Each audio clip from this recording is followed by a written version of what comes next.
വിശുദ്ധ ഖുർആൻ എല്ലാത്തിനും പരിഹാരം പറഞ്ഞ ഗ്രന്ഥമാണ് എന്നാണല്ലോ റംലി നിങ്ങൾ പറയാറുള്ളത്. ശാരീരിക രോഗം വരാതിരിക്കാനുള്ള പരിഹാരം ഖുർആനിൽ പറഞ്ഞിട്ടുണ്ടോ? നല്ലൊരു ചോദ്യമാണല്ലേ. ശാരീരിക രോഗം വരാതിരിക്കാനുള്ള പരിഹാരം നിങ്ങളുടെ ഖുർആനിൽ പറഞ്ഞിട്ടുണ്ടോ എന്ന് ചോദിച്ചപ്പോൾ മഹാനായ ഇമാം റംലി റഹ്മത്തുള്ളാഹി അലൈഹി വിശുദ്ധ ഖുർആനിലെ ഒരു ആയത്തിൻ്റെ ചെറിയ ഭാഗം പാരായണം ചെയ്തു. അതിങ്ങനെയാണ്: കുലൂ വഷ്റബൂ വലാ തുസ്രിഫു. നമ്മൾ പെട്ടെന്ന് കേൾക്കുമ്പോൾ അതിലെവിടെ സയൻസ്? ഒന്നുമില്ല.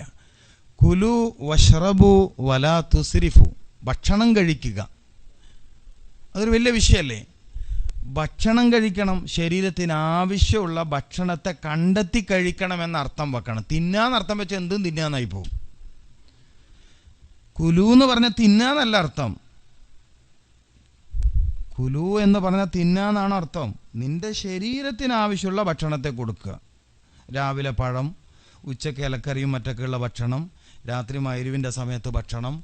ഇങ്ങനെ ഇപ്പം നബി സല്ലല്ലാഹു അലൈഹി വസല്ലമ തങ്ങളുടെ വലിയൊരു പ്രത്യേകത എന്താ? ഒന്ന്, ഗുണം കൂടിയ ഭക്ഷണം കുറഞ്ഞ അളവിൽ കഴിക്കും. നമ്മൾ അങ്ങനെയല്ലല്ലോ.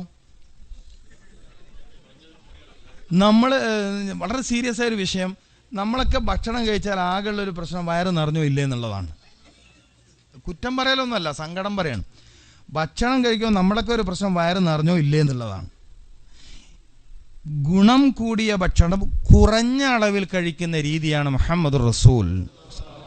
അതുകൊണ്ട് റസൂലുള്ളാഹി സ്വല്ലല്ലാഹു അലൈഹി വസല്ലം തങ്ങളുടെ പ്രത്യേകത എന്താ? അനസ് റളിയല്ലാഹു തആല അൻഹു പറയാണ്, അനസ് റളിയല്ലാഹു അൻഹു എന്ന് റസൂലുള്ളാഹിന്റെ സ്വന്തം സഹചാരിയാണ്. ഒരു പ്രാവശ്യം പഞ്ചഗുസ്തി മത്സരം, ഇങ്ങനെ എന്തായാലും പറയാം, ഇവിടെ രണ്ടുപേരും കൂടി മത്സരം നടത്തി. നബി സല്ലല്ലാഹു അലൈഹി വസല്ലം തങ്ങൾ ഇങ്ങനെയൊക്കെ ചെയ്യുന്ന ആൾ കൂടിയാണ്. പഞ്ചഗുസ്തി മത്സരം നടത്തി. അപ്പോൾ അനസ് റളിയല്ലാഹു അൻഹു പറഞ്ഞു, 30 ആൾ അപ്പുറത്ത് പിടിച്ചിട്ടുണ്ടോ എന്ന് എനിക്ക് സംശയം. നാം പരിചയപ്പെട്ട റസൂലുള്ള ശക്തനാണ്, ഉശിരനാണ്, നടുവിടുന്ന് നടക്കുന്ന ആളല്ല, നല്ല നെഞ്ചു വിരിച്ച് നടക്കുന്ന ആളാണ് മുഹമ്മദ് റസൂൽ. ആ ഉഷാറ് കാണണ്ടേ നമുക്കും. ചിലപ്പോഴൊക്കെ നടന്നു വരുമ്പോൾ 70 ആൾ നടന്നു വരികയാണോ എന്ന് തോന്നിപ്പോകും.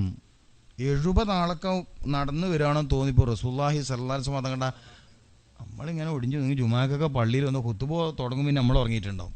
ഇഖാമത്ത് കൊടുത്ത് ആരും വിളിക്കണം. ലഈഫ് തന്നെയാണ് നമ്മളല്ലേ. നേതാവോ ശക്തനാണ്, കൂടുതൽ ശക്തനാണ്. ഇമാം അലി റളിയല്ലാഹു തആല അൻഹുവിൻ്റെ ഒക്കെ പ്രത്യേകത എന്താ? ഒരു തവണ നേരിട്ട് ഫൈറ്റ് ചെയ്ത ആൾ പിന്നെ മൂപ്പറ നിഴൽ കണ്ടാൽ പേടിക്കുന്ന. നമ്മളൊക്കെ പള്ളിൻ്റെ മുമ്പിൽ എന്നിട്ട് ചില വമ്പന്മാർ വീമ്പളക്കുന്നത് എൻ്റെ നിഴലുണ്ടെടുത്തോ നിൽക്കൂല. കേട്ടിട്ടില്ല? എൻ്റെ നിഴൽ കണ്ടെടുത്തോന് നിൽക്കൂലാണ്. ഇതാരുടെ വിഷയത്തിൽ സത്യമായിരുന്നു? ഇമാം അലി റളിയല്ലാഹു തആല അൻഹുവിൻ്റെ വിഷയത്തിൽ സത്യമാണ്. ഒരു തവണ നേരിട്ട് ഫൈറ്റ് ചെയ്ത ഒരാൾ അലി റളിയല്ലാഹു തആല അൻഹു നിഴൽ കണ്ടാൽ പേടിക്കും. നിഴലിന് പോലും ഒരാളെ ഭയപ്പെടുത്താനുള്ള കഴിവുണ്ട്. എത്ര ഉശിരുള്ള ശരീരമായിരുന്നു അലി റളിയല്ലാഹു തആല അൻഹുവിൻ്റെതെന്നാ ചരിത്രം. അതുകൊണ്ട് ആ ഹൈബർ കോട്ടയുടെ വാതിൽ 70 ആൾ പൊക്കേണ്ട ഒരു വാതിൽ ഇടത് കൈകൊണ്ട് നൊടിയുടെ നേരം കൊണ്ട് പറിച്ചെടുത്ത് ശത്രുവിൻ്റെ വാൾത്തലപ്പിനെ തടുക്കാൻ പറ്റിയത്. അത്ര ശക്തിയുള്ളവരാണ് നമ്മൾ.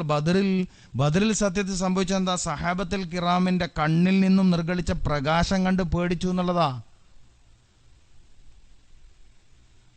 ശത്രുക്കൾക്ക് ആദ്യത്തെ അറ്റാക്ക് എവിടുന്ന? സഹാബത്തിൻ്റെ കണ്ണിൽ നിന്ന്. ബദറിൻ്റെ ആരോഗ്യ സയൻസ് പഠിക്കണം, ആരോഗ്യശാസ്ത്രം പഠിക്കണം. എങ്ങനെയാണ് ഇത്രയും കുറഞ്ഞ സംഘത്തിന് വലിയൊരു സംഘത്തെ കീഴ്പ്പെടുത്താനും ഭയപ്പെടുത്താനും കഴിഞ്ഞത്? ചില ആൾ നമ്മളെ കണ്ടാൽ തന്നെ പേടിക്കണം എന്നാണ്. ഞാൻ സാധാരണ ചെറുപ്പക്കാരൊക്കെ ക്ലാസ് പറയുന്നത്, പേടിക്കേണ്ട ആൾ നമ്മളെ കണ്ടാൽ പേടിക്കണം, ഒച്ച അനക്കേണ്ടി വരരുത്. അപ്പം ശാരീരിക ക്ഷമത, ശക്തി, ബലവാന്മാർ. ഇപ്പോൾ വമാ ഖലഖ്തുൽ ജിന്ന വൽ ഇൻസ ഇല്ലാ ലിയഅ്ബുദൂൻ, ഇത് വളരെ പ്രധാനപ്പെട്ട ഒരു ആയത്താണ്. മനുഷ്യവർഗത്തെയോ ജിന്ന് വർഗത്തെയോ നാം പടച്ചിട്ടേ ഇല്ല നമ്മെ ആരാധിക്കാൻ വേണ്ടിയല്ലാതെ. ആരാധിക്കാൻ വേണ്ട ഒരു ഗുണം എന്താ? ആരോഗ്യമാണ്. എന്തിനാ നിങ്ങൾ റജബിൽ ദ്വാരക്കണ്? രോഗപ്രതിരോധ ശേഷി കൂടുന്ന മാസമാണ് റജബ് മാസം. രോഗം ശിഫയാകുന്ന മാസമാണ് ഷഅബാൻ. മരിച്ചുപോയ മഹാനായ സയ്യിദ് ഹാഷിം സോദരി, അള്ളാഹു ഖബർ വിശാലമാക്കി കൊടുക്കട്ടെ, മലേഷ്യയിൽ സാധാരണ ഓങ്കോളജിയിൽ അലോപ്പതി സിസ്റ്റം പ്രകാരം ക്യാൻസർ രോഗത്തിൽ ഡബിൾ ബിരുദമുള്ള മഹാപ്രതിഭയായിരുന്നു സെയ്ദ് ഹാഷിം സദരി. പക്ഷെ സ്വന്തം ശരീരത്തിന് ക്യാൻസർ വന്നപ്പോൾ എന്താ ചെയ്യേണ്ടതെന്ന് അറിയാണ്ട് ബേജാറിലായി മുസാഫിറായി അദ്ദേഹം. ചില ആൾ അങ്ങനെയാണല്ലോ, നാട്ടിൽ പ്രയാസമാകുമ്പോൾ മുസാഫിറാവും, കെട്ടുകൊടുത്തിട്ട് പിന്നെ പള്ളികളിലൂടെ യാത്ര ചെയ്യും.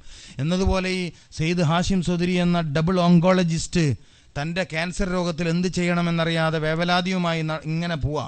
അപ്പോഴാ ഒരു പള്ളിയിലൊരു ഇമാമിനോട് സങ്കടം പറഞ്ഞ അന്തും തഖ്ലുഖൂനഹു അം നഹ്നുൽ ഖാലിഖൂൻ. ഈ ആയത്ത് ഓതിയിട്ട് കൗൺസിലിംഗ് കൊടുത്തു. അദ്ദേഹത്തിൻ്റെ രോഗം പൂർണ്ണമായി ശിഫയായി. ഡോക്ടർ മഹാതീർ മുഹമ്മദ് അദ്ദേഹത്തിന് തിബ്ബുൻ നബവി പ്രകാരം ക്യാൻസറിന് ചികിത്സിക്കുന്ന ഹോസ്പിറ്റൽ മലേഷ്യയിൽ വെച്ചു കൊടുത്ത ചരിത്രമുണ്ടായത് മനസ്സിലാക്കണം. അപ്പോൾ നമ്മൾ ശരിയുള്ളവരാകണം. അതിനെന്ത് വേണം? എന്താണ് തിന്നേണ്ടത് എന്നറിഞ്ഞ് തിന്നണം. എന്താണ് വഷ്റബു, കുടിക്കണം. എന്തു കുടിക്കണം, എത്ര അളവിൽ കുടിക്കണം. എന്നിട്ട് വലാ തുസ്രിഫു, തിന്നുന്നതിലും കുടിക്കുന്നതിലും അമിതമാവരുത്. വലാ തുസ്രിഫു. ഈ വലാ തുസ്രിഫു എന്നതാണ് പ്രതിരോധ ശാസ്ത്രം, ഇമ്മ്യൂണൈസേഷൻ. ഒരു ആർട്ടിഫിഷ്യലായ ഇമ്മ്യൂൺ പവർ ഉണ്ടാക്കണം മെഡിസിൻ്റെ ആവശ്യം മനുഷ്യ ശരീരത്തിനുണ്ടോ ഇല്ലേ?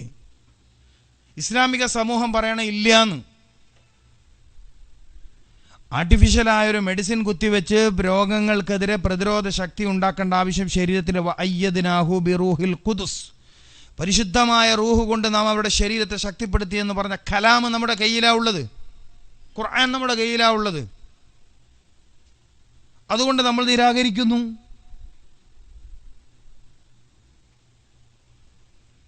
അപ്പം ഇമാമുന റംലി റഹ്മത്തുള്ളാഹി അലൈഹിയോട് ചോദിച്ചു, രോഗം രണ്ട് ചോദ്യങ്ങളാണ് ചോദിച്ചത്. മാനസിക രോഗം വരാതിരിക്കാൻ എന്താ വേണ്ടത്? ഇസ്ലാമിക സയൻസിൻ്റെ അടിസ്ഥാനത്തിൽ ഒരാൾക്ക് ഭ്രാന്ത്, മാനസിക രോഗം എന്ന് പറഞ്ഞാൽ ശൈത്വാനിയത്തിൻ്റെ ഷർറ, ശൈത്വാനുമായി ബന്ധപ്പെട്ട ബാധയാണ് മാനസിക രോഗം. സൈക്യാട്രി ലെവലിൽ മെഡിസിൻ കഴിച്ചാൽ വിട്ടുപോകുന്ന രോഗമല്ല ഈ പറയുന്ന രോഗം. മാനസിക രോഗം എന്ന് പറഞ്ഞാൽ ഖുർആനിക വീക്ഷണത്തിൽ ശൈത്വാനിയത്തിൻ്റെ ഷർറാണ്. അതിനൊരായത്ത് പറയുന്നുണ്ട്. അത് നമ്മൾ ഇന്ന ചർച്ചയിൽ ഇല്ലാത്തതുകൊണ്ട് ഞാൻ അങ്ങോട്ട് പോകണില്ല. അപ്പോൾ കുലു വഷ്റബു വലാ തുസ്രിഫു, നിങ്ങൾ ഭക്ഷണം കഴിക്കണം, നിങ്ങൾ വെള്ളം കുടിക്കണം. ഇത് രണ്ടിലും നിങ്ങൾ അമിതം പ്രവർത്തിക്കരുത്. വല്യമ്മ ഉറങ്ങണ മണ്ണാണിത്. ജിദ്ദയാണ്, ജദ്ദത്ത് അല്ലേ? വല്യമ്മ ഉറങ്ങണ മണ്ണാണ്. ഇസ്ലാമിക ചരിത്രത്തിൽ, വൈദ്യശാസ്ത്രത്തിൻ്റെ ചരിത്രത്തിൽ ആദ്യത്തെ രോഗി നമ്മുടെ വല്യപ്പ അബുൽ ബഷർ ആദം അലൈഹിസ്സലാം.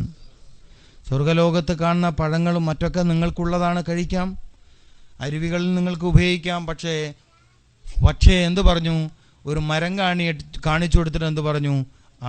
വലാ തഖ്റബ ഹാദിഹി ഷജറ, ആ മരം കൊള്ള നിങ്ങൾ എടുക്കാൻ പാടില്ല.